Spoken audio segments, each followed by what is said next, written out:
காணிக்கைக்காகவே ஊழியங்களை நடத்துவது தவறு, நியாய தீர்ப்புக்குரியது. மறந்து விடாதீர்கள். அப்படிப்பட்ட ஊழியங்களை தாங்குகிறவர்களையும் தேவன் நியாயத்திலே கொண்டு வந்து நிறுத்துவார்.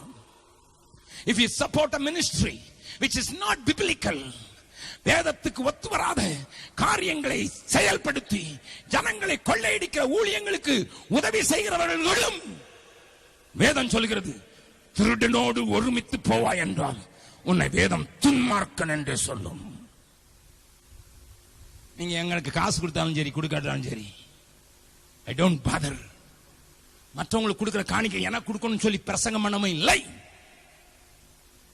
அறியுங்கள், பெரிய பாரதம் நமக்கு முன்னதாக இருக்கிறது. கோடி கோடி மக்களுக்கு இதுவரை இயேசு சொல்லப்படவில்லை. ஆனால் நாம் இங்கே கட்டுகிறதெல்லாம் celebration centres. What for sir? What for? 500 கோடி 1000 கோடியில சென்னையில செலிப்ரேட் இயேசு வீட்டிருந்தார்.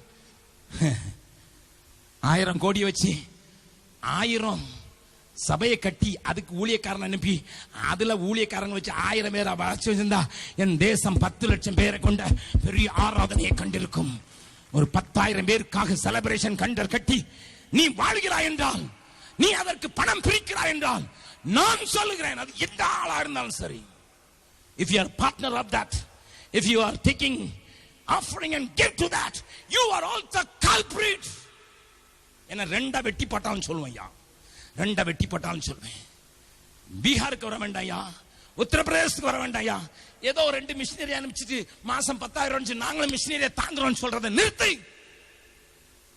பெரிய தேசம், 37,850 சபைகள், பெந்தெகோஸ்தே சபைகள் தென்னிந்தியாவில் உண்டு. தமிழகத்தில் ஒவ்வொரு சபையும் ஒரு பஞ்சாயத்தை எடுத்து அங்கே ஒரு ஆலயத்தை கட்டுவதற்கு தீர்மானம் எடுத்திருக்குமானால் என் தேசம் தேவனை அறிந்திருப்பதற்கு ஒரு தாமதம் இல்லை. ஆமோதிக்கிற மாத்திரம் ஒரு பெரிய அல்லேலூயா சொல்லலாமா?